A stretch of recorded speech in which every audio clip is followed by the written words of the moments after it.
estamos grabando. Bueno, en la sesión de hoy entonces vamos a continuar la parte introductoria del curso, que tiene que ver con entender un poco el contexto ambiental en el ámbito social y el desarrollo humano, y el tema que tiene que ver con el desarrollo humano y sobre todo en los indicadores que estamos viendo, ¿no es cierto?, que es lo que se entiende por desarrollo humano internacionalmente, aspectos de sobrevivencia, de riqueza, pobreza, de comida, ¿no es cierto? Y bueno, y también la ONU habla de acceso a la educación, acceso a la salud, también lo relaciona con desarrollo humano, a pesar que en este curso le hemos dado más énfasis a las necesidades más básicas, ¿ya? Y bueno, y hemos visto también algunos aspectos que son un poco más difíciles de resolver, son más complejos, que es donde empieza, o sea, dónde termina una necesidad y dónde empieza el lujo, ¿ya? Porque los estándares siempre se juzgan en el contexto histórico donde se presentan, y muchas cosas que nosotros hoy en día consideramos necesidades, como el Internet, por ejemplo, hace 20, 30 años atrás era un lujo, y esas cosas, ¿no es cierto?, obviamente que van cambiando. Y lo que alcanzamos a ver en la última sesión era un poco establecer si es por tratar de entender todo como una única variable, lo cual no siempre es bueno, pero en este caso creo que vale la pena en un curso de ciencia, es que finalmente, al menos lo que muestra la evidencia, ¿no es cierto?, es que casi todo lo que tiene que ver con desarrollo humano en términos materiales de la palabra, tiene que ver finalmente, directo o indirectamente, con un mayor consumo energético, ¿ok? O sea, si hay una cosa que ha sido el sello de esta civilización industrial, que está muy ligada al desarrollo científico, es que nunca antes en la historia de la humanidad un ser humano podía procesar tanta energía, ¿ok? Últimamente la energía que podía procesar es más lo asociado a su trabajo físico. Esa era la forma de transferir energía, y hoy en día con la maquinaria y la tecnología, la cantidad de energía per cápita es algo que no tiene ninguna comparación. Cientos o miles de veces más de lo que se podía procesar antes.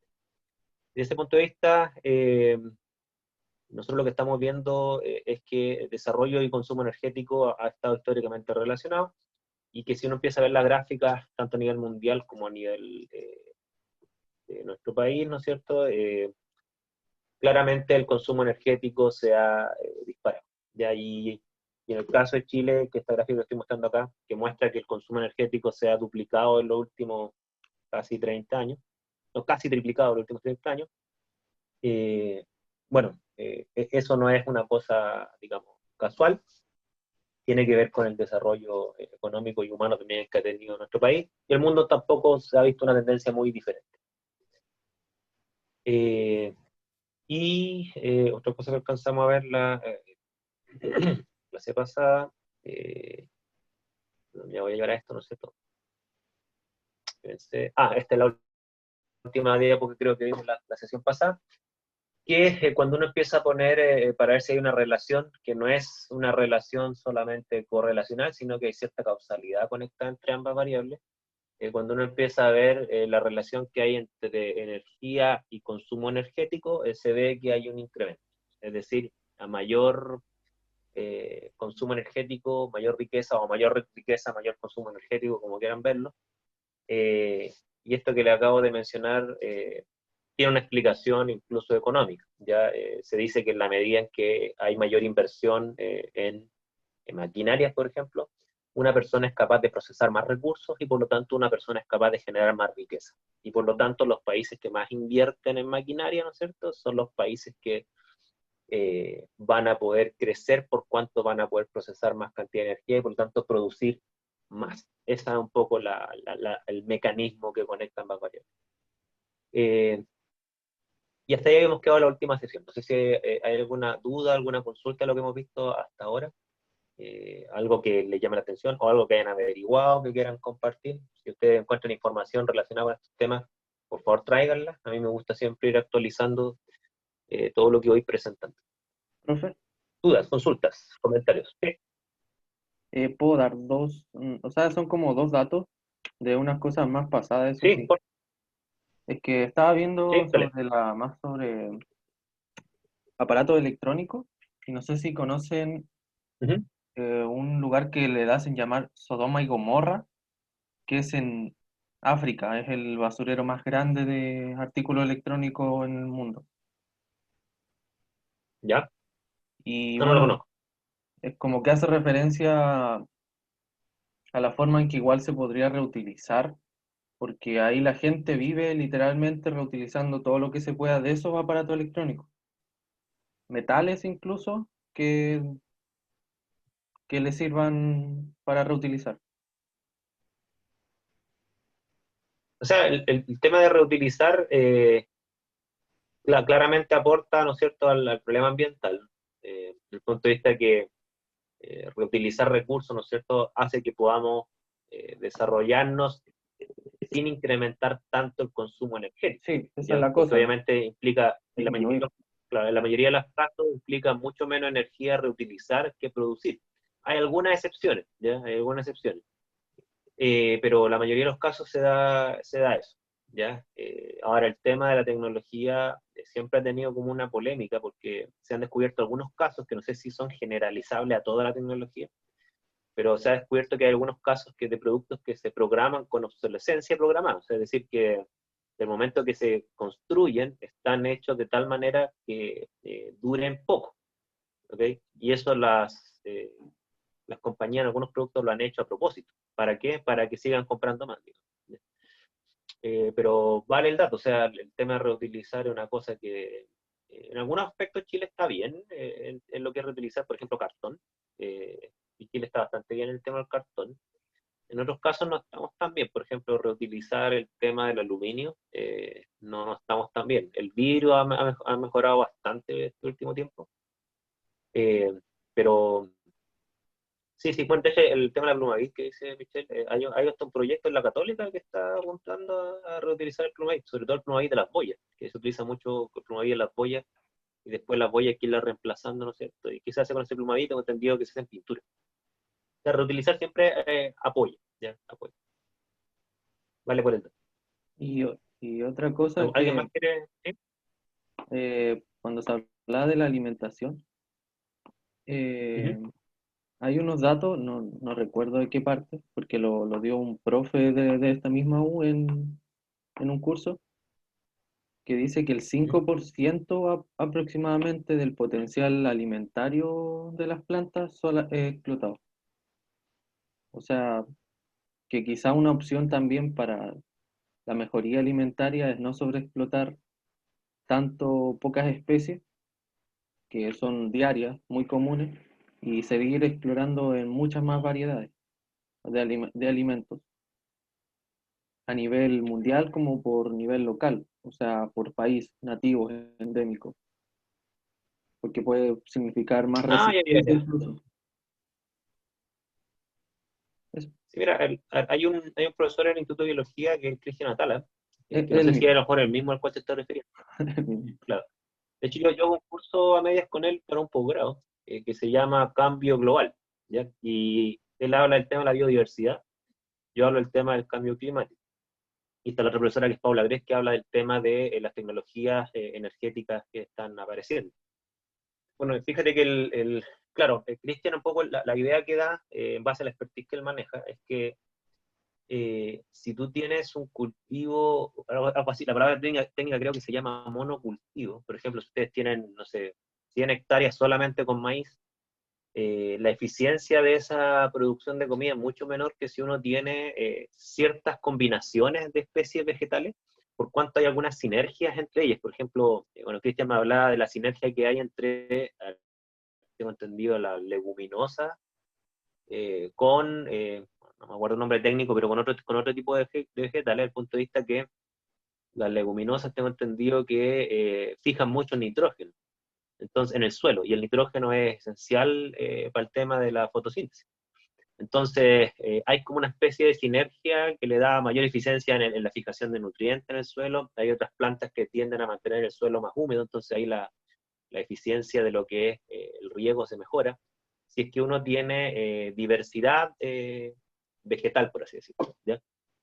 Incluso resisten mejor las plagas, él decía. O sea, hay casos donde, por ejemplo, llega una plaga, pero si ese vegetal está en un contexto de biodiversidad, sobre todo la biodiversidad nativa, ¿no es cierto?, resiste mucho mejor las plagas que si está en un monocultivo. Entonces ahí hay como hartos aspectos que se podrían optimizar, ¿ya? Y entiendan también que la optimización no es una cosa que la humanidad ha dejado de lado, como yo les mencioné. Claro, quizá este tipo de optimización mediante biodiversidad es una cosa que a lo mejor puede que esté poco explotada y podríamos avanzar en eso. Pero la optimización de los cultivos en términos de agua, en términos de la relación energía y cantidad de proteínas que se genera, se ha optimizado muchísimo mediante otras vías, ciertamente. Una vía más química, ¿no es cierto? Una vía más física, tecnológica. Eh, y claro, si mejoramos por esta vía, ¿no es cierto? Mejor, o sea, a lo que vamos nosotros es que la producción de alimentos, ¿no es cierto? Eh, es una industria que obviamente que es de primera necesidad, y como toda industria consume recursos, nosotros podemos optimizar los recursos, ¿ya? Y supongamos que podríamos optimizarlo en un 90%, una cosa así. Ahora, eso no quita, ¿no es cierto?, eso no quita que obviamente que es bueno, ¿no es cierto?, que vamos a poder alimentar a más gente no con tanto daño al planeta, pero lo que sí también quería apuntar una cosa, que es lo que discutíamos en la clase pasada, que en este caso, ¿no es cierto?, la sobrepoblación, si la población sigue aumentando, por ejemplo, les pongo un número, si nosotros duplicamos la eficiencia del suelo, pero triplicamos la cantidad de habitantes, igual vamos a tener problemas, no sé si me explico. Entonces, ahí está como el equilibrio entre esas dos variables, ¿no es cierto?, de que hasta la fecha, ojalá que esto cambie, ojalá que, por ejemplo, el dato que da Cristian sea tan potente, ¿no es cierto?, de que cambie este panorama, pero hasta la fecha no se ha conseguido disminuir el consumo de energía o el uso de suelo para la población actual y la creciente, ¿ya? Se ha logrado bajar la pendiente de eso, pero la pendiente sigue siendo positiva, ¿ya? Ojalá algún día podamos generar una pendiente negativa, es decir, alimentar a más gente con menos suelo, eso sería la pendiente negativa. Claro, me pregunta si el programa de didáctica es el posgrado. Claro, es el posgrado efectivamente, de didáctica de las ciencias experimentales, el cual por coincidencia estos años soy el director. Y yo un curso con Cristian Atala que es para el magíster en didáctica de las ciencias experimentales, y ahí tenemos un curso que se llama Avances de la Ciencia, y nosotros hacemos la versión que se llama Cambio Global. Y ahí tocamos un poco un concepto un poquito más general de cambio climático, porque el cambio climático es parte del cambio global que afecta no solamente a la temperatura, sino que afecta también a la especie y al ser humano también.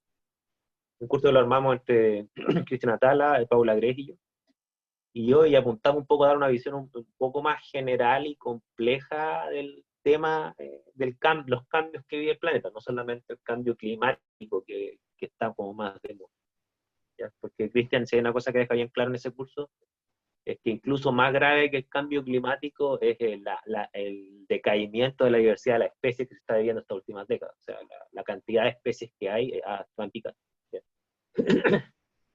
Más dudas, consultas y obviamente gracias por los aportes. Dudas, consultas, más aportes.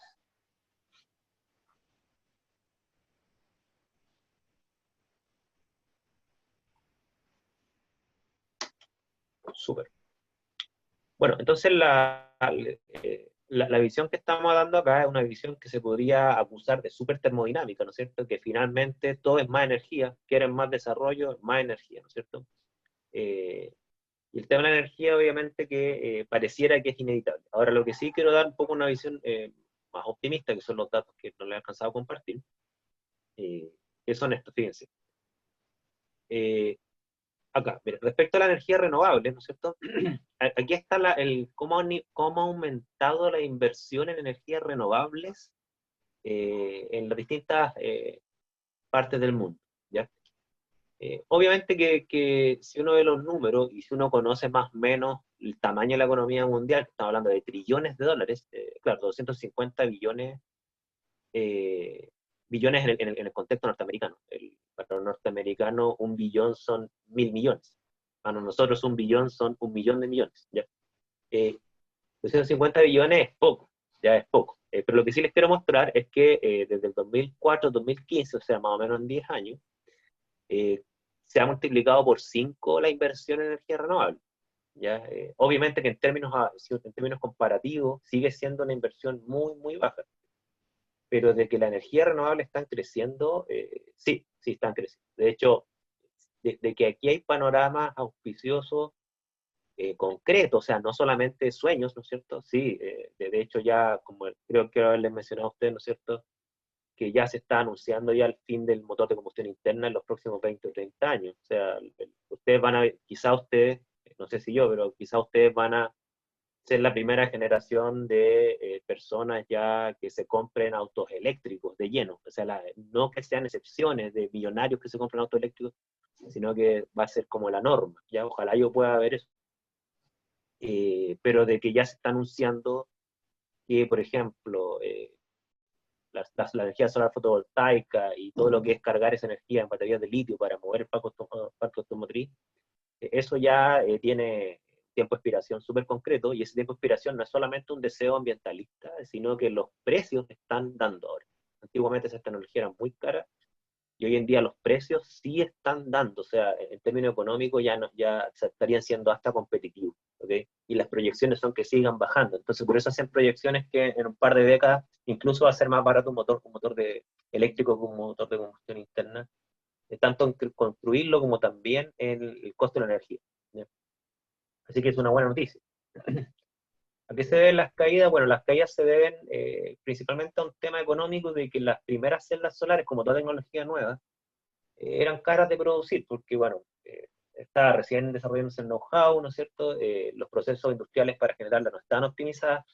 Las primeras celdas solares tampoco eran muy eficientes en lo que era captura de energía, y hoy en día ya empezaron a salir celdas solares con otra química y otra física mucho más eficientes. Salieron celdas solares de segunda, tercera, cuarta generación, que ya tienen incluso algunos compuestos orgánicos detrás, tienen materiales que son más nanomateriales, ¿no es cierto? Ahí la profesora Paula Grech, como yo les mencionaba, de este curso que hacemos en posgrado, ella es la que investiga en esos temas, ¿no es cierto? Y es la que sabe mucho más que yo estoy más o menos tratando de escribir lo que entiendo.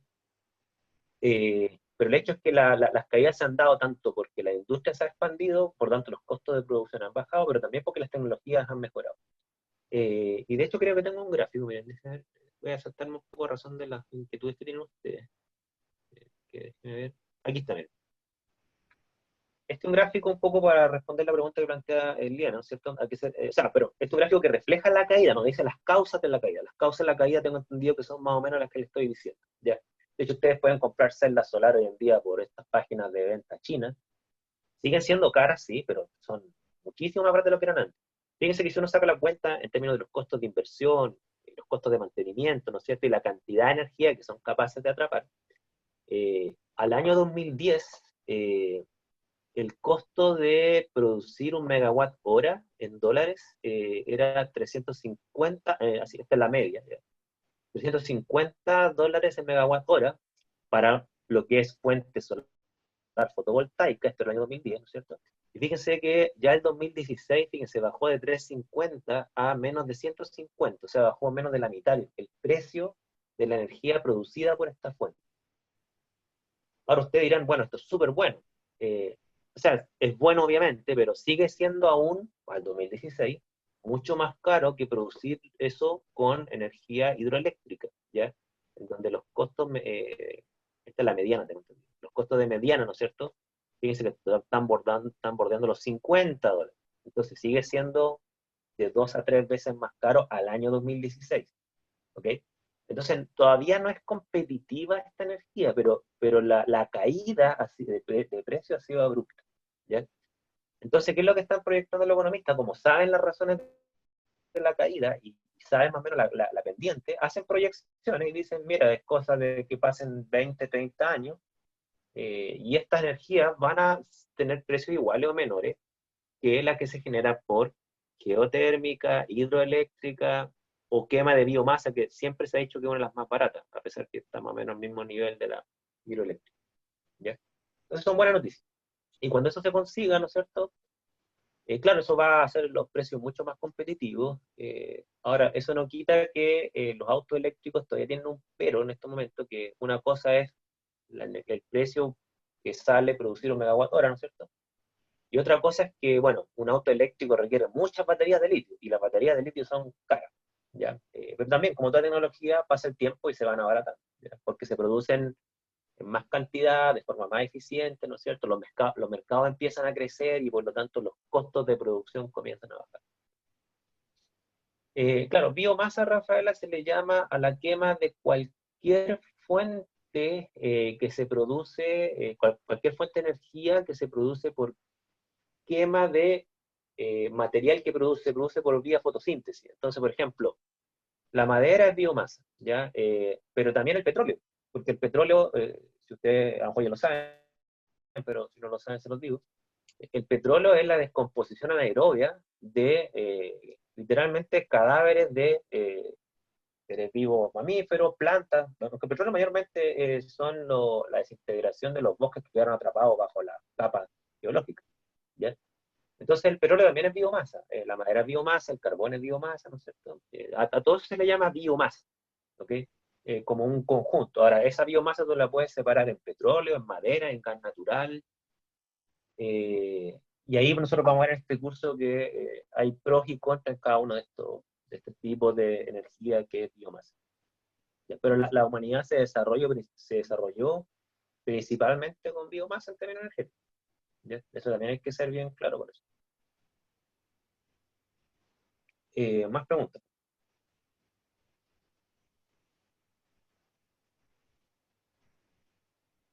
Este otro gráfico que es bien alentador, y es que si bien es cierto, eh, la energía está asociada al desarrollo económico, lo que sí también se ha logrado es eficiencia energética, que quiere decir que para incrementar la riqueza se requiere consumo de energía, pero para incrementar la riqueza cada vez se requiere menos consumo energético, que no es lo mismo que bajar el consumo. Es decir, por ejemplo, en los años 90, la relación que había entre energía y riqueza, ¿no es cierto?, eran 3 kilowatts por dólar, ¿ok? Para el caso de los países de bajo ingreso. Sin embargo, para producir ese mismo dólar, ¿no es cierto?, al año 2015 ya estamos llegando a menos de 2,5, ¿ok?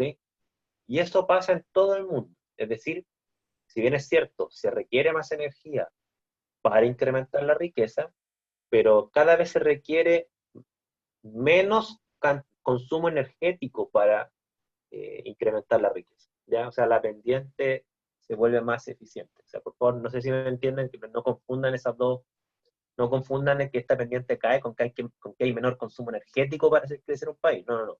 Siempre hay más consumo energético para hacer crecer los países económicamente. Pero ese consumo energético ese incremento de consumo energético es cada vez menor para producir la misma riqueza. Esa es la diferencia sutil pero importante, ¿ya? Entonces los países se están volviendo más ecológicos en este sentido, ¿ya? De que cada vez requieren menos energía, menos consumo energético para crecer. Y eso sea a todo nivel, ¿ya? Y la otra buena noticia que hay acá, que esto no es cierto, Profe, es que y sí, después esa energía como que vuelve, o no, como que, no sé si me explico, como renovable, o no toda esa energía utilizada o producida. sí te entiendo la pregunta. Mira, es que tú la energía las puedes dividir de varias formas. Respecto a si son renovables o no, efectivamente existen energías renovables y existen energías no renovables. Pero cuando hablamos de renovables, se entiende renovable en una escala humana, ¿ya? Entonces, por ejemplo, el petróleo es una fuente de energía no renovable, ¿ya? Eh, Sin embargo, ¿no es cierto?, se le considera renovable, aunque convencional, a la hidroeléctrica, ¿ya? Porque la hidroeléctrica, ustedes saben que utiliza lo que es la energía potencial del agua. Entonces, obviamente que el agua cae en cascada y mueve unas aspas, ¿no es cierto? Y después llega al mar, pero después toda esa energía se renueva al punto de vista que esa agua se evapora, vuelve a llover, vuelve a nevar en la alta montaña, ¿no es cierto? Entonces esa agua vuelve a ubicarse arriba y después vuelve a caer. Entonces por eso se le llama la hidroeléctrica renovable. Pero al petróleo no, pues no es renovable. O sea, la cantidad de millones de años que tuvieron que pasar para acumular energía, que la energía del petróleo es energía química, ¿no es cierto? Para acumular esa energía química, del momento que tú la quemas, no se te va a renovar en una escala de tiempo humano. O sea, van a para formar petróleo son tiempos geológicos. Ya estamos hablando de millones o cientos de millones de años para producir algo de petróleo. Entonces se le considera no renovable. A la solar fotovoltaica se le considera renovable, porque claro, si no es cierto, el sol se le va a acabar la energía, ¿no es cierto? Pero se le va a acabar la energía en 5.000 millones de años, entonces para efectos de escala humana, eso es como que eterno. ¿Ok? Entonces, lo que es división de la fuente de energía se le llama las renovables y las no renovables, y dentro de las renovables están las renovables convencionales y las no convencionales, ¿ya? Las renovables no convencionales, ahí está la solar fotovoltaica, por ejemplo, ahí está la eólica, ¿ya? La hidroeléctrica es renovable, pero es convencional, ¿ya? Y aquí está la inversión en energía renovable, aunque aquí a este gráfico le falta una palabra, sí. Esta es la inversión en energías renovables no convencionales, o sea, aquí no está la hidroeléctrica, ¿ya? ¿Y qué es lo que muestra este gráfico? Muestra que, desde el punto de vista relativo, o sea, qué porcentaje del PIB, del Producto Interno Bruto, que aquí se le llama GDP por su sigla en inglés, qué porcentaje del PIB que invierten los países en energías renovables no convencionales, que son supuestamente las más amigables con el medio ambiente, ¿no es cierto? Fíjense que Chile está en una muy buena posición a nivel mundial, ¿ya? De hecho, el año antepasado, hace 2 o 3 años atrás, tenía un reportaje en el The Economist, o en el Wall Street Journal, no recuerdo muy bien, donde decía que Chile está dando una lección al mundo respecto de la cantidad de inversión relativa, no absoluta, por supuesto, Chile es un país pequeño económicamente, pero la cantidad del PIB que está destinando a la inversión en las renovables no convencionales, Chile en esa época de ese reportaje estaba llegando fácil al primer lugar, ¿ya? Obviamente que si uno lo pone en términos absolutos, o sea, cuántos millones de dólares se está invirtiendo, no somos nada respecto a los chinos, estamos claros, pero porcentualmente sí. Y esto ha sido una política bien interesante. Yo me sé la historia, y fíjense que fue una medida política de unos pocos políticos que yo realmente me sorprendió y hasta lo terminé con medio mirando, que fue el ministro de Energía que tuvo Bachelet en su segundo gobierno, que es el ministro Pacheco.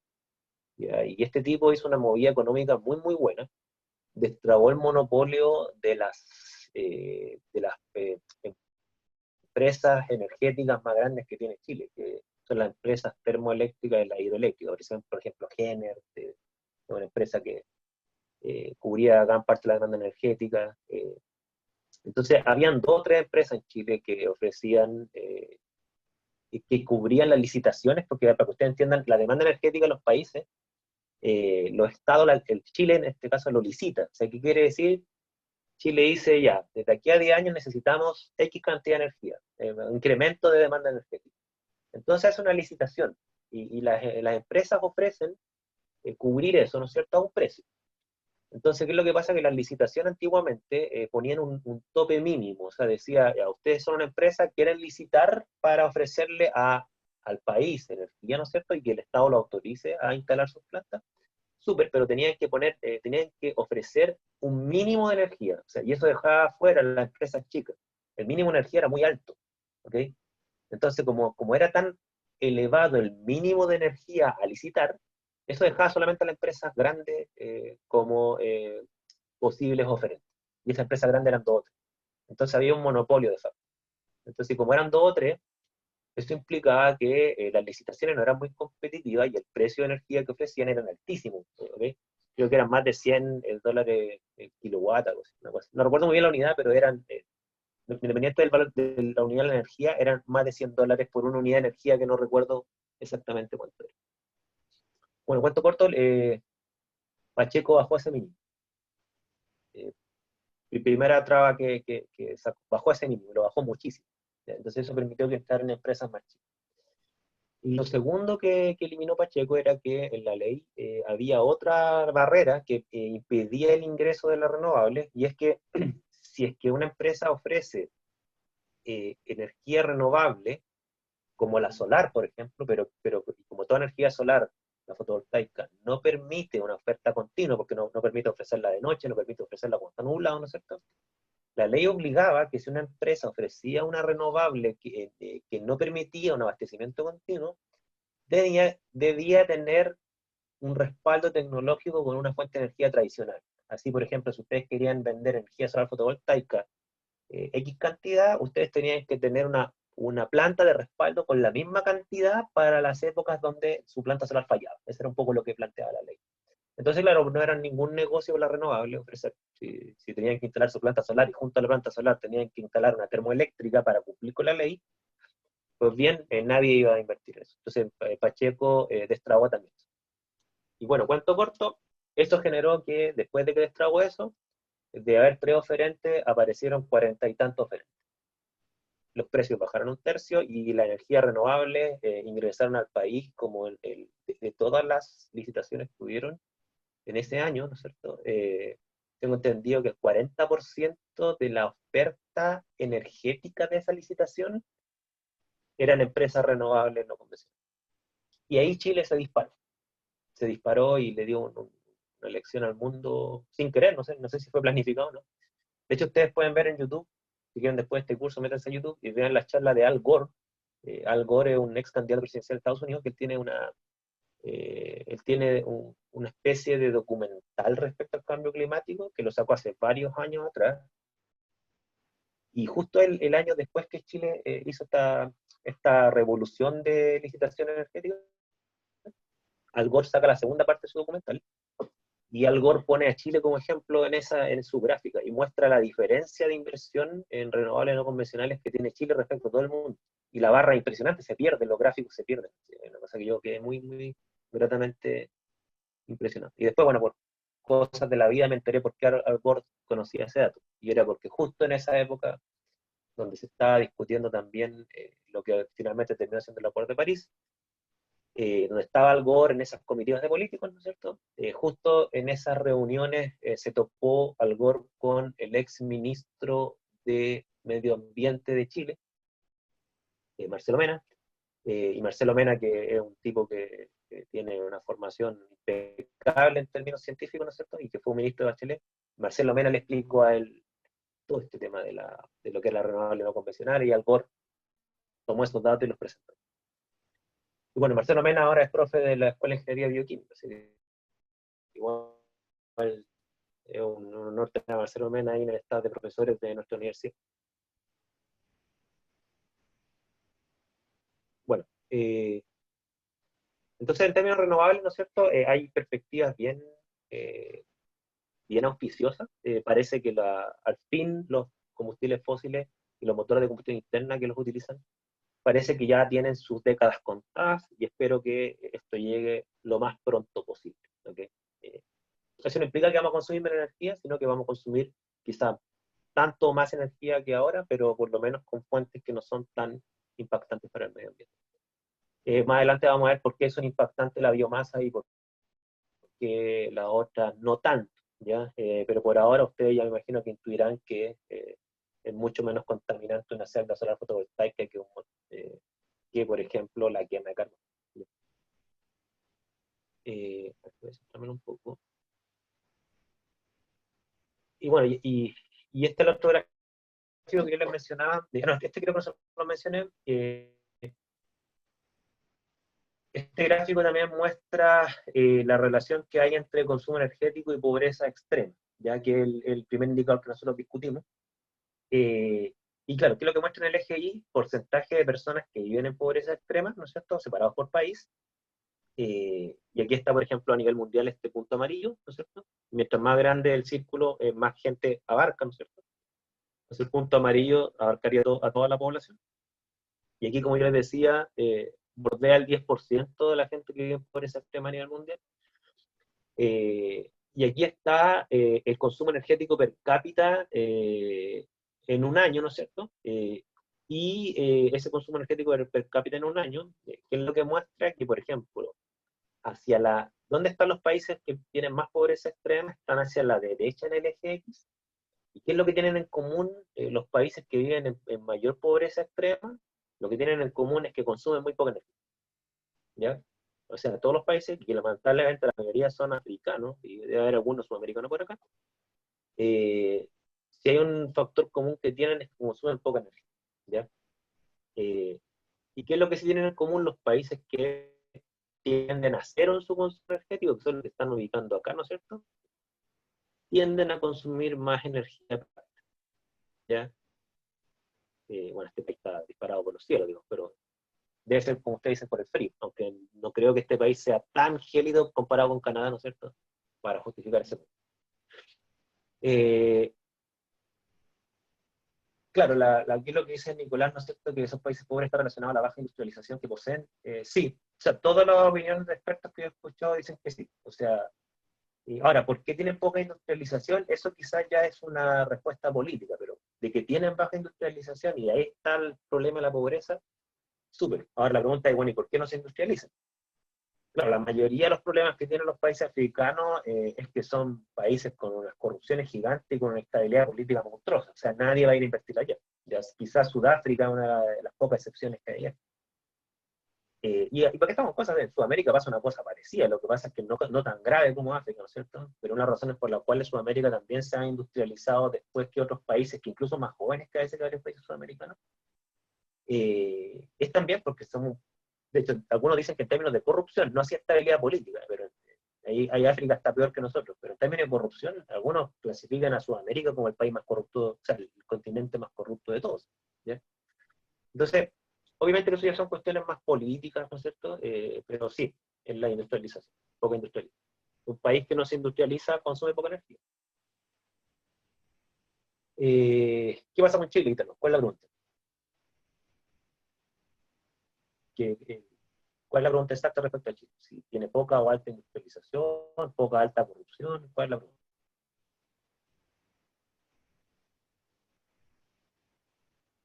Corrupción. Mira, mira, hay una... yo entiendo que ustedes tengan ese juicio en Chile, la corrupción es alta, sobre todo que ahora último efectivamente se ha dado más corrupción que antes. ¿Ya? A lo mejor antes no lo sabíamos, no tengo idea.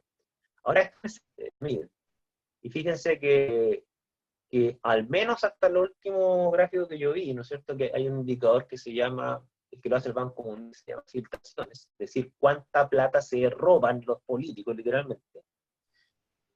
Chile, en el contexto sudamericano, era el país menos corrupto de Sudamérica. Y quizás esto que le estoy diciendo les impacte. ¿Ya? Entonces uno dice, bueno, ¿cómo estará lo otro? ¿Ya? Pero en términos de las filtraciones, si no me falla, el porcentaje del presupuesto estatal que se pierde, o sea, se lo roban, ¿no es cierto?, era algo así como el 1 y tanto por ciento. ¿Ya? Y en Argentina era un 7%, ya que menciona Lucía ese país. Y el promedio latinoamericano era como un 5%. ¿Okay? Entonces Chile dentro, al menos si medimos la corrupción con ese valor, porque no conozco otro valor para medir la corrupción, bueno, hay otros, sí se lo voy a mencionar, pero no me salen los números, al menos respecto a la cantidad de la cantidad de plata que se roba, que demostradamente se roba, ¿no es cierto? Chile es uno de los que menos se roba, ¿ya? Ahora, hay otro indicador, pero no me sé el valor de Chile honestamente, ¿ya? Hay otro indicador que es que le pregunta a la gente, se hace encuesta a las personas, y le preguntan, por ejemplo, ¿usted ha tenido que sobornar a un policía para que no se lo lleve preso? ¿Usted ha tenido que, no sé, pagarle a un político para lograr algo? O sea, hay unas encuestas que se hacen como a nivel, no sé si mundial, pero latinoamericana, no sé qué se hace. Y ahí también miden la corrupción en base a cómo la gente la vive, ¿ya? Porque esa es otra forma de medir, ¿ya? Yo no recuerdo exactamente el valor, pero en todas estas encuestas, que no la hacen en Chile, eso es súper importante, siempre Chile sale súper bien parado, o sea, siempre está o mejor país, en Sudamérica ciertamente, nos comparamos con Norteamérica en Europa, o a lo más sale en segundo lugar después de Uruguay.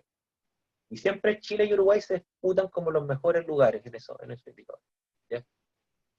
Ahora, a lo mejor esto que yo leí es muy antiguo, a lo mejor no considera estos últimos 2 o 3 años, vayan a saber. ¿Ya? Esténse atentos a esos valores, si ustedes tienen valores más nuevos, búsquenlos. ¿Ya? Búsquenlos.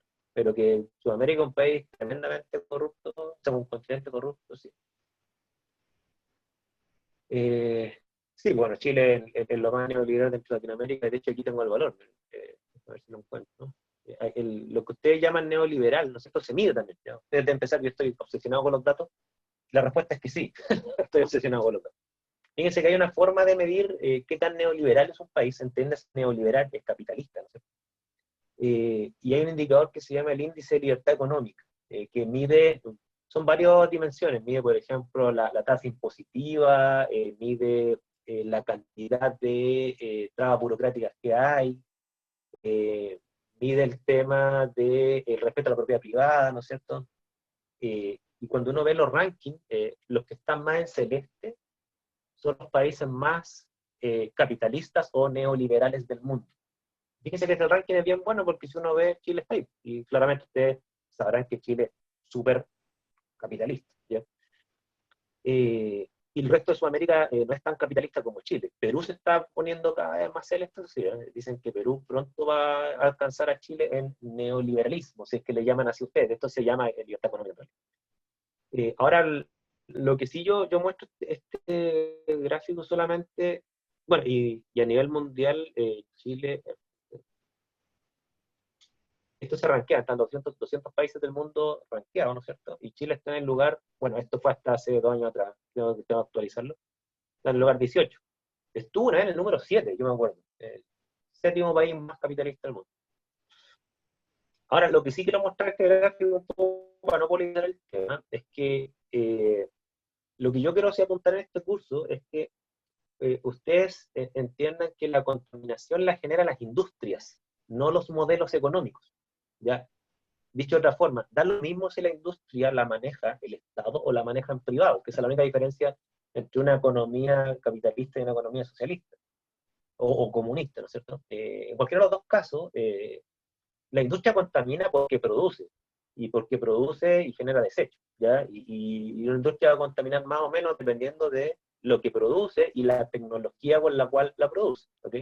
Y los insumos con los cuales lo produce. Entonces, o sea, el hecho de que una industria sea manejada por un gobierno de izquierda o de derecha no la vuelve más o menos contaminante. Y eso yo quiero que también lo tengan súper claro para no politizar el tema, porque muchas veces, creo yo, en mi opinión personal, se tienden a confundir los debates. ¿Ya? O sea, cuando estamos hablando del medio ambiente, las industrias contaminan independiente de quién las maneje.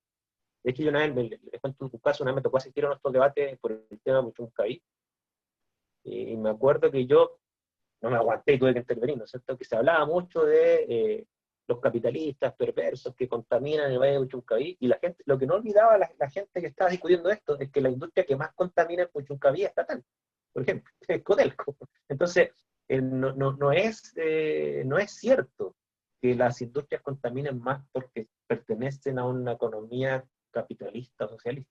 Las industrias contaminan por lo que producen, ¿sí? Y si tenemos que ponerle una etiqueta a cuál es la industria que más contamina en Chile, es la industria estatal, ténganlo claro, ¿ya? Ahora, eso, eso. Entonces, yo cuando muestro esto es simplemente un poco para desmitificar este tema que tiene que ver con el modelo económico, ¿ya? De hecho, en estos momentos el país que más está contaminando en el mundo es China, ¿ya? Y China, bueno, podremos discutir si es capitalista o comunista, porque en realidad China es un caso bien raro, porque es una economía capitalista con un gobierno comunista, una cosa muy rara, ¿no es cierto? Pero bueno, el hecho es que el país que más contamina hoy en día. Y aquí te lo me dice, profe, ahora con todo lo que se sabe se podría optimizar la contaminación industrial, pero no lo hace. Mira, yo, a ver, yo en realidad tengo súper poca experiencia industrial. Yo, como les mencioné, yo solo he trabajado en una industria de litio. Esa es la única experiencia industrial que he tenido y trabajé un año, tampoco trabajé mucho. Eh, Normalmente, por lo menos, yo les voy a contar lo que yo vi y viví. ¿Ya? O sea, a la industria le preocupa la contaminación. ¿Ya? De hecho, le preocupa tanto por razones económicas, porque hay leyes que les genera problemas, ¿no es cierto? Como también por el tema del entorno, porque estar trabajando en un sector en donde la población le es hostil a la empresa es complicado, ya es complicado. De hecho, por lo menos la empresa donde yo trabajé tendía a tomar medidas para tener a la población como aliado. Ya, por ejemplo, yo trabajé con SQM, pero SQM tiene muchas plantas, ¿no es cierto? Yo, la planta que más me acuerdo es la planta que está en el Salar de Atacama, ¿no es cierto? Que obviamente que interviene en el Salar de Atacama, le saca las napas subterráneas de agua donde saca el litio. Y ahí habían pueblos pequeñitos, ¿no es cierto? Y muchos de ellos donde había gente de pueblo originario, ¿no es cierto? Y lo que trataba de hacer la empresa era siempre tener procesos lo menos contaminantes posible. De hecho, la contaminación más importante de SQM en esa época era el polvo. O sea, como generaban sal, el polvo de sal era una cuestión desesperante. y siempre habían esfuerzos bien grandes por tratar de disminuir el polvo, ¿ya? Y también porque la gente que trabajaba ahí, sobre todo la que ofrecía más bien y servicio, era del mismo pueblo. Entonces, eh, a la industria, fíjense, en general, le interesa optimizar los procesos, porque si uno entiende optimizar como producir lo mismo con menos recursos y por lo tanto contaminar menos, ¿no es cierto? Se entiende que no es, o no debiera ser, de un punto de vista menos termodinámico, no debiera ser una contradicción entre optimizar un proceso y volverlo más rentable, ¿ya? Un proceso optimizado es más rentable, ¿ok? Entonces, ahora, ¿qué es lo que pasa? Y aquí esto es un dato que no es una empresa que yo he manejado, pero es un dato que yo me lo sé, ¿ya? Muchas veces optimizar un proceso industrial sale en términos de costos de inversión inviable. Y aquí un poco lo que le pasa en estos momentos a Codelco Ventanas. Ya, por ejemplo, Codelco podría optimizar su proceso para emitir menos material particulado, sí, pero cada punto porcentual que baje de emisión de material particulado son inversiones de sobre 100 millones de dólares. Y literalmente tendría que cerrar. Ya, entonces ahí hay un tema de la tensión entre lo que se puede contaminar y lo que se puede invertir para contaminar lo menos posible, ¿ya? Porque hay tecnologías que existen pero no son rentables, ¿ya? Yo al menos los casos que he visto, nunca he visto un industrial que no quiere invertir por malo. No sé si ahora mi experiencia es súper reducida. Y a lo mejor ustedes conocen a alguien que me lo dice. Claro, Michelle dice contamina porque está dentro de lo legal también, ¿o no? Sí, sí, o sea, efectivamente existen normas ambientales y las vamos a ver. En este caso yo les voy a hablar de lo que son las normas primarias, las normas secundarias, ¿no es cierto? Hay normas de calidad del aire, hay normas de calidad del agua, calidad del suelo, hay varias normas, ¿cierto? Pero fíjense que las normas, y aquí les voy a anticipar una cuestión que va a ser parte de un debate bien intenso, lo más probable es que vamos a tener, que un poco también para tratar de dar una visión más realista de esto. Fíjense que las normas ambientales, existen dos tipos de normas, existen dos tipos de valores. Existen las normas, que son valores legales, que es el máximo de contaminación que se permite legalmente, que entiende lo que apunta Michel, ¿no es cierto? Pero también existen las recomendaciones basadas en criterios de salud, que son las que fija normalmente, no siempre, pero casi todas las veces la OMS. ¿Okay? Ahora, si ustedes comparan las normas legales de todos los países, ¿ya? Versus las normas de salud que propone la OMS, nunca coinciden. O sea, siempre las normas legales son más permisivas que los valores máximos para salvaguardar la salud. ¿Okay? ¿Y a qué se debe eso? Miren, no les voy a dar un diagnóstico así como se debe a esto, porque debe ser mucha variedad, ¿ya? Pero lo que sí hay una cuestión que yo les voy se la voy a plantear como pregunta. Si nosotros aplicáramos la norma de la OMS al material particulado de todo Chile, ¿ok? Y la aplicáramos tal cual, o sea, sin ninguna concesión, lo que tendría que pasar es que debiera desaparecer todo el parque automotriz de las grandes ciudades, todo. Porque no hay forma de cumplir la norma de la OMS respecto al material particulado. Me refiero al material particulado de fino, el PM10, el más fino, el PM2,5, ¿no es cierto? No hay forma de cumplir esa norma mientras exista tráfico vehicular de ciudad grande. Entonces, yo les hago la pregunta a ustedes. Si ustedes fuesen legisladores dictatoriales, totalitarios, o sea, el poder está en sus manos, ¿qué hacen? ¿Aplican la norma y sacan volando todo el parque automotriz? ¿O relajan la norma? Con una mano en el corazón, responde.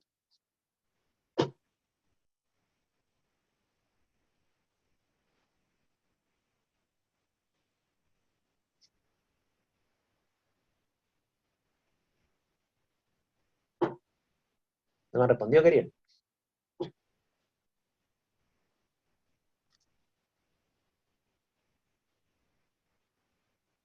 Por ejemplo, les pongo un dato, miren, la norma, si mi memoria no me falla, lo vamos a revisar con detalle. Puede que lo que diga ahora, a lo mejor me equivoqué. Voy a poner una norma concreta, miren. Si mi memoria no me falla, y la vamos a revisar cuando veamos química atmosférica, la norma del material particulado fino, PM2,5, que propone la OMS, si mi memoria no falla, es de 10 microgramos por metro cúbico. La norma que existe en Santiago, la que se está tratando de aplicar, ¿no es cierto? No sé si ya lo hicieron, es 25 microgramos por metro cúbico. Ahora, si uno aplicara la norma de la OMS para el material particulado fino, ¿no es cierto? Que ese es literalmente ese hollín que entra a los pulmones y que enferma, ¿ok? Lo más probable, de hecho, los valores lo muestran, ¿no es cierto? Es que habría que eliminar el tráfico vehicular. Habría que eliminarlo, ¿no es cierto? Es que mire, claro, por ejemplo, ya, yo voy a decir lo que ustedes están planteando. Dice, implementar vías subterráneas o más vías aéreas. O sea, si ustedes ponen vías aéreas, los autos van a pasar igual, y el material particulado va a estar volando igual. De hecho, una de las características que tiene el material particulado es que se dispersa y nunca decanta. Ustedes ponen vías subterráneas, es que las vías subterráneas no pueden estar aisladas, o sea, igual tienen que haber extractores de aire. O sea, el material particulado va a tener que salir a la atmósfera, ¿ya? Si ustedes dicen poner un transporte público eficiente, pero el transporte público que existe hasta ahora, tecnológicamente hablando, la mayoría, por lejos, es mediante petróleo. Y esas son las principales fuentes de material particulado. De hecho, les doy otro dato. Si se aplicara esa norma, habría que prohibir el 18 de septiembre, literalmente. Porque la quema de carbón es incompatible con el material particulado.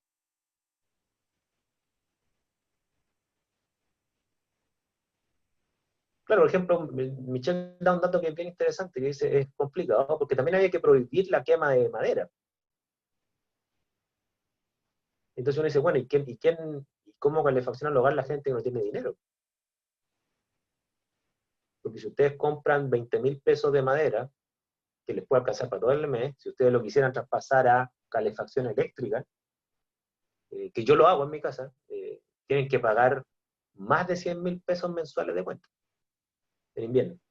Y eso que yo vivo en Quilpué, que no es tan frío como Temuco, ¿ya? Es frío en alguna época del año muy concreta, pero no casi todo el año, ¿ya?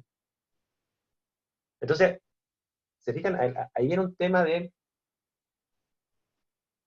las normas, hasta dónde habría que aplicarlas para preservar la salud, pero, y ahí de donde viene lo complejo de ser, creo yo, porque nunca lo he sido, lo complejo que debe ser estar en una posición de poder a nivel político, por ejemplo, es aplicar una norma con criterio, porque si uno aplica una norma basada exclusivamente en parámetros de la salud de la OMS, y si uno después deja un desastre social peor, porque si quitamos los autos de las ciudades, ¿cómo la gente va a trabajar? ¿Ok? Si prohibimos la quema de leña en Temuco, ¿cómo se va a calefaccionar la gente? Fíjense que en Santiago ya la prohibieron, ¿ya? En Santiago sí prohibieron la quema de leña de todo tipo, incluso la quema de pellets creo que ahora la prohibieron también. Entonces es complicado, ¿ya? Solamente lo estoy tratando de graficar la complejidad del problema, ¿ya? Más preguntas, por favor. Yo con esto termino esta parte que es la parte introductoria del curso, ¿ya? Estoy tratando de mostrarle un panorama lo más complejo posible de lo que implica equilibrar el desarrollo humano con el consumo de recursos, energéticos o materiales, ¿ya? Y por lo tanto el origen de los problemas ambientales no es tan fácil de resolver, ¿ya? Yo todavía me la juego por la sobrepoblación. Creo que quizás la principal variable que se podría atacar en el mediano plazo es la sobrepoblación a través de un control de la natalidad. Quizás ya es hora de no dar chip libre a tener todos los hijos que uno quiere. Pero claro, es fácil decirlo, es difícil hacerlo, ¿ya? O aplicarlo sin pasar allá los derechos de las personas. Bien. Voy a mostrarles a continuación, si tienen más preguntas, por favor, planteenlo. Les voy a mostrar a continuación lo que son ya aspectos introductorios al curso, ¿ya? Pues si están viendo esta diapo.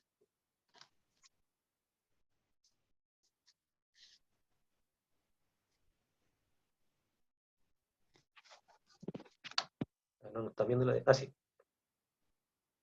Bien. A ver, parece que hay una pregunta. Sí, la están viendo ya, súper.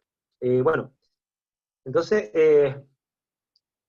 habiendo hecho la introducción del curso, o sea, estas 3 clases fueron un poco para darle panoramas generales de lo que es la problemática ambiental en un contexto social y que no nos centremos solo en la química, ¿no es cierto? Ahora vamos a empezar a hablar un poco de temas más de química ambiental, ¿ya? Y para eso yo necesito contextualizar algunas cuestiones que tienen que ver con nuestro planeta, ¿ya? Y el objetivo que vamos a tener ahora, en lo que queda de tiempo de hoy, en las próximas 2 o 3 sesiones, es que ustedes traten de entender en términos cualitativos y cuantitativos la composición física y química del planeta. Esa es la primera cuestión que yo necesito lograr con ustedes, ¿ya? Porque para entender lo que es contaminación y para entender cuándo esa contaminación es dañina, porque no todo episodio de contaminación genera daño, eso es una cosa que también hay que tratar de aprender, ¿no es cierto? Hay que tratar de comprender las magnitudes de nuestro planeta, en términos químicos y en términos físicos, ¿ya? A ver, ¿qué saben ustedes de la física y la química de nuestro planeta? A ver, sorpréndanme. Denme datos que ustedes hayan escuchado, para partir de lo que ustedes saben. ¿Qué saben ustedes de nuestro planeta? Químicamente o físicamente. ¿Cómo es nuestro planeta? Ya, físicamente hay ciclos de sustancias, ¿sí? Sustancias químicas, ok. Ok, Camila dice, claro, a nivel ambiental, lo que sí es cierto, tú lo ves desde un punto de vista redox, es bien interesante esa conexión con la química redox. En lo que se refiere a la cadena trófica es literalmente un proceso de formación de compuestos reducidos de carbono, ¿ya? Que nosotros la utilizamos después para fines energéticos y de biomasa, ciertamente, ¿ya? Ya, esto que dice Michelle es bien importante, que la existencia de los compuestos que conocemos se dieron por procesos nucleares. O sea, nuestro planeta, y lo vamos a ver, ¿no es cierto?, tiene un origen nuclear. Ya la composición, al menos a nivel atómico, tiene una explicación estelar. ¿Ok? A ver, voy a tomar un poco lo que dice Michelle y Catalina ahora, ¿no es cierto? Que esa es la pregunta concreta. ¿Cuáles son los elementos más abundantes de nuestro planeta? Los elementos, no los compuestos. Estamos hablando a nivel atómico elemental, no moléculas. ¿Ya? Si le digo a ustedes, díganme cuáles son los elementos más abundantes que tiene nuestro planeta. Ya, hidrógeno y carbono, eso es válido solamente para la biota. Ya, pero miren, déjenme tomar lo que dice Michelle y lo que dice Ítalo. Es cierto en una fracción muy pequeña del planeta. ¿Ya? De hecho, miren, les voy a mostrar. eh, no es carbono, ni nitrógeno, ni hidrógeno. ¿Ya? El oxígeno por ahí va, ¿ya? Por ahí va. Déjenme mostrar una diapo. A ver, voy a avanzar unas cosas, déjenme, quiero mostrar. Ya miren,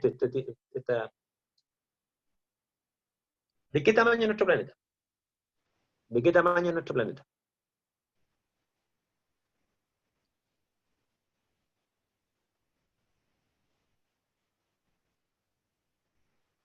Si lo tomamos como una esfera,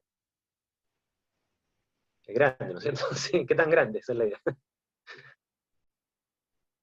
Súper grande. No tan grande. A ver, pero miren, Ariel, tomemos esto como para una referencia, para que usted... Ya, Ignacio tiene el valor. Tiene el valor exacto, 6.371 kilómetros de radio. Bien, de hecho tiene diámetro de 12 kilómetros. Exactamente. Nuestro planeta tiene 12 kilómetros de diámetro, como una esfera de diámetro, ¿no es cierto? Tiene un radio, por lo tanto, de la mitad, aproximadamente 6 kilómetros. ¿Ya? 6.000 kilómetros. Tiene 12.000 kilómetros de diámetro, 6.000 kilómetros de radio. Ahora, pregunta súper concreta. ¿Qué tamaño tiene Chile?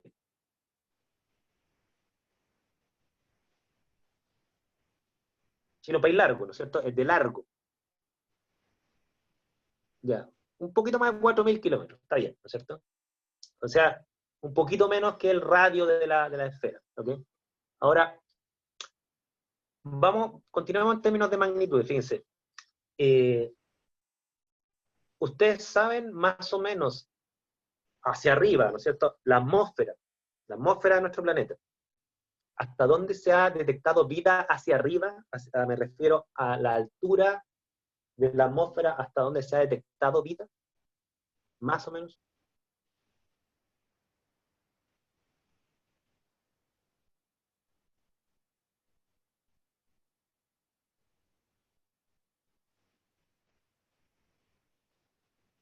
Ahí están ustedes más o menos cerca, ¿no es cierto? Lo que dice Vincent, lo que dice Michelle, ¿no es cierto?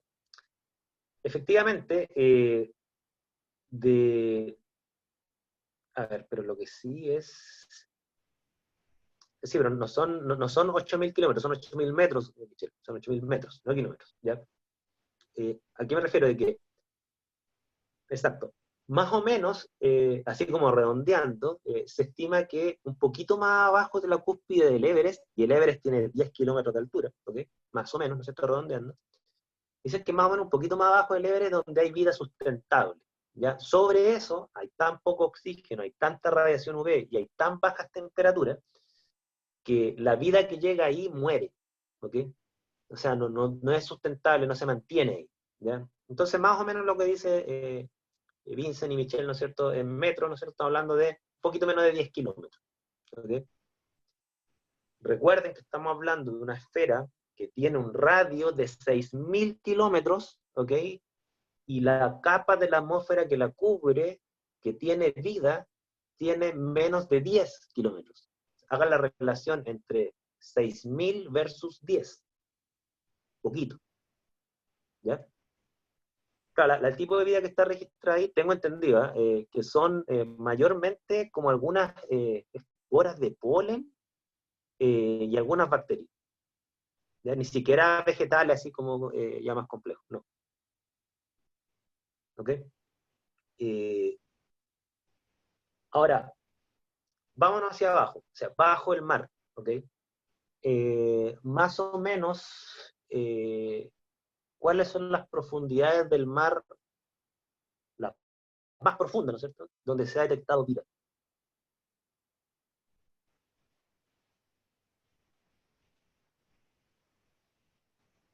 ¿O qué es lo más profundo que ha... Las fosas marinas, exactamente, las fosas marinas. ¿Qué profundidad tienen esas fosas marinas? Cada vez descubren fosas más profundas y cuando las naves se van volviendo más... Ya, pero no son 70 kilómetros, son 7 kilómetros, exactamente. Son 7 kilómetros, 8 kilómetros, 6 kilómetros. Eso cambia mucho con la tecnología. ¿Ya? Los primeros exploradores de los fondos marinos, los famosos, ¿no es cierto? Yo me acuerdo cuando era chico, estaba el gran Jacques Cousteau. ¿Ya? Jacques Cousteau tenía una nave que se llamaba, no sé si el Nautilus o el Calypso, no me acuerdo bien, que hacía referencia a una especie de crustáceo que tiene un tiempo geológico gigante de existencia. Y él exploraba el fondo marino. Después, bueno, familiares de él, sus hijos, sus nietos, siguieron con su legado y hoy en día se ha sumado mucho más gente, ¿no es cierto? Claro, donde emerge el Kraken, exactamente. Y ahí han detectado algunos animales marinos que, fíjense que llama la atención porque cuando detectaron esos animales, los tipos decían, pero ¿de dónde diablos sacan energía? Porque mucha gente pensaba que iba a haber vida en el mar, pero en la superficie, porque como se requiere una base de cadena trófica, es decir, se requieren algas, ¿no es cierto? Y la única forma que se formen algas es que llegue radiación solar, y la radiación solar no penetraba más allá de 1.000 metros, ¿no es cierto? Con suerte. 1.000 metros me refiero de profundidad en el océano. Entonces todos decían imposible que exista vida en las fosas marinas. Y encontraron vida, ¿no es cierto? Y se dieron cuenta que la energía la sacaban como de unos especies de volcanes submarinos, ¿ya? Y la química del oxígeno se reemplazaba por la química del azufre, una cuestión como bien interesante, ¿ya? Bueno, cuento corto, fíjense, lo que les quiero mostrar es que si redondeamos a 10, es decir, tenemos vida 10 kilómetros sobre el nivel del mar y tenemos vida 10 kilómetros bajo el nivel del mar. Eso es como redondeando. O sea, tenemos vida en una capa de 20 kilómetros para un planeta que tiene un radio de 6.000 kilómetros. ¿Ok? Entonces, hagan la relación 20 respecto a 6.000. ¿Cuánto es eso? Poquito. ¿Ya? Es menos de, a ver, menos del 1%. ¿Ya? Entonces, tienen usted en nuestro planeta tiene un campo de lo que es la vida muy, muy pequeño, es 0,3%. Ok, gracias. Entonces, esa capa es bien estrecha, ¿ya? Y lo que les quiero mostrar, o tratar de hacer ver a ustedes, ¿no es cierto?, es que cuando ustedes dicen que el elemento más abundante es el carbono o el hidrógeno, eso puede ser cierto, aunque no estoy del todo seguro, pero supongamos que fuese así, podría tener sentido solamente en esa capa, en la capa donde hay vida, ¿ya? Pero en gran parte del planeta no hay vida. No hay vida, es solamente una capa muy superficial, muy estrecha.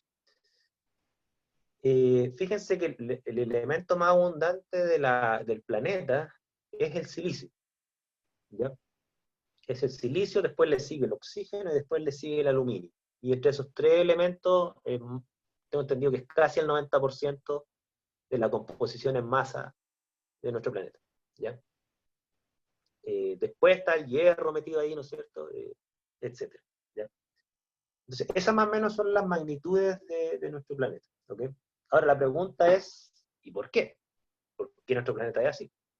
¿Ya? ¿A qué se debe esa... Primero, ¿de dónde surge el planeta físicamente? ¿Y por qué químicamente es así? Esa es una pregunta que les dejo plantear. ¿Qué saben ustedes? Entre paréntesis, ustedes ya podrán anticipar, ¿no es cierto?, que ya lo sabían, me imagino, pero ahora en términos más cuantitativos, que el agua que hay en nuestro planeta es terriblemente superficial, ¿ya? Silicio, oxígeno y aluminio. Esos son los tres elementos más abundantes en nuestro planeta, ¿ya? Bueno, se le llaman, son los más abundantes en la corteza terrestre, que es casi todo el planeta. Lo que pasa es que en el centro del planeta no se han podido hacer análisis químicos. Se estima que en el núcleo de nuestro planeta se estima que hay hierro. Y claro, si uno considera el hierro, puede ser que el hierro pase al segundo lugar. Es decir, que consideramos el posible núcleo de hierro, que lo más probable es que existe en el centro de nuestro planeta. Pero como no ha habido ninguna máquina que pueda entrar al núcleo del planeta para tomar muestras, se cree que el hierro, en base a la masa del planeta, al campo magnético que tiene entonces lo más probable es que sea hierro. Pero en la corteza terrestre, donde sí se han hecho análisis, ¿cierto?, esos son los elementos más abundantes: silicio, oxígeno y aluminio. De hecho, la base de la corteza terrestre son los aluminosilicatos, y la palabra dice, son aluminos, tienen aluminio, tienen silicio y tienen oxígeno. Aluminosilicatos, ¿ya? Eso, ¿ya? Entonces la pregunta es, bueno, ¿y por qué diablos tenemos esta composición química tan rara? ¿Ya? Esta primera foto completa de nuestro planeta. ¿Por qué tenemos esa composición? ¿Ya? Y aquí la respuesta a esto, ¿no es cierto?, si es que no la saben, es, como dijo alguno de ustedes, no recuerdo quién, es estelar. ¿Ya? Es decir, los elementos que componen nuestro planeta fueron sintetizados en los núcleos de las estrellas. ¿Ya? O sea, dicen los cosmólogos, ¿no? Yo les voy a replicar lo que he escuchado, que en realidad el único elemento que se formó después del Big Bang fue el hidrógeno. Pero después el hidrógeno, como gas hidrógeno, se empezó a compactar gravitatoriamente y cuando empezó a fusionarse el hidrógeno, ahí se prendieron estos cuerpos llamados estrellas, ¿no es cierto?, por fusión nuclear, y en las estrellas se van formando los elementos de la tabla periódica. O sea, el hidrógeno se fusiona para formar helio, berilio, carbono, ¿no es cierto? En los núcleos de las estrellas se van fusionando, entiendan fusión como que los núcleos se juntan para formar núcleos de número atómico mayor, ¿no es cierto? Y esa reacción nuclear es exotérmica, ¿ok? Y por lo tanto la estrella genera su propia energía mediante estos procesos de fusión nuclear. Y aquí en esta foto está, sí, bueno, hay un montón de documentales, yo el que más recomiendo siempre es Cosmos, véanlo siempre, Cosmos, el de Carl Sagan, el de Neil deGrasse, cualquiera de las dos versiones, son ambas muy buenas. A mí me gusta el de Carl Sagan porque es más de mi época, ¿ya? Aunque el de Neil deGrasse tiene mejor gráfica y tiene mejor animación y todo eso. Este es el tipo Sir Frederick Hoyle, que fue uno de los que develó el mecanismo de fusión nuclear que se da en la estrella. Tiene una estatua este tipo en la salida de su universidad, creo que ya murió. Claro, y nuestro Sol está generando energía mediante la fusión de hidrógeno. Ahora, lo interesante que tiene este proceso, y con este término que estoy ahora, es que este proceso es exotérmico hasta el hierro, ¿ya? Y cuando ya la estrella fusiona los átomos hasta el hierro, ahí se le acaba la energía porque el proceso es exotérmico, y la estrella que se mantiene estable mientras genere fusión nuclear pierde estabilidad y es como que pierde las bases y colapsa la estrella, literalmente revienta, ¿ya? Eso es lo que se llama una nova o una supernova, dependiendo del tamaño de la estrella, ¿no es cierto? Y en esa explosión estelar, que dura segundos, ¿ok? Se generan los elementos del número atómico superior al hierro. Ya cuando la estrella revienta, que literalmente colapsa con su propio peso, por así decirlo, su propia masa, en esa explosión se generan trazas de los otros elementos del número atómico superior al hierro. ¿Ya? Entonces, esa es la razón por la cual la mayoría de los elementos más abundantes, si no todos, son de número atómico inferior al hierro, del hierro para abajo. Todos los elementos de número atómico superior al hierro son todos trazas o ultra trazas. Ya sea el cadmio tiene concentraciones bajísimas, el arsénico, el cobre, ¿no es cierto? En cambio, los que están a nivel de porcentaje masa-masa, así como el aluminio, el silicio, el oxígeno, también el carbono, el nitrógeno en algunos contextos, ¿no es cierto?, son elementos que se formaron en el proceso de vida de la estrella, no en el proceso de muerte, que es la explosión. De hecho, hay una historia de un emperador chino que presenció una supernova, ¿ya? Porque las supernovas tienen la gracia de que explotan y son tan brillantes que brillan incluso de día, ¿ya? Y hay un solo registro histórico de una supernova que lo escribió un emperador chino y que se dieron cuenta que era una supernova porque en otras civilizaciones también escribieron el mismo fenómeno en el cielo, ¿ya? Eso, entonces hasta aquí les estoy explicando el tamaño del planeta y su composición química, ¿ya? Esto es súper importante para entender lo que vamos a ver la próxima semana, que es cómo entendemos la contaminación en este contexto, ¿ya? En este contexto físico y químico. O sea, hay que entender los ciclos de elementos en este contexto. ¿Estamos? Dudas, consultas, para no quitarles tiempo si es que tienen la siguiente clase. ¿Alguna duda, alguna consulta? Yo a partir de esta sesión les voy a empezar a subir material de lectura y ya la próxima semana lo más probable es que hagamos una evaluación parcial. Recuerden que son 5 evaluaciones parciales en este curso, ¿ya? Entonces, ahora entramos ya en materia química. ¿Okay? Se acabó la introducción, vamos al plano con esto. Nos vemos entonces en la próxima sesión. Cuídense y cualquier duda que les haya quedado pendiente la pueden hacer por el chat o por correo. Nos vemos. Chao, chao.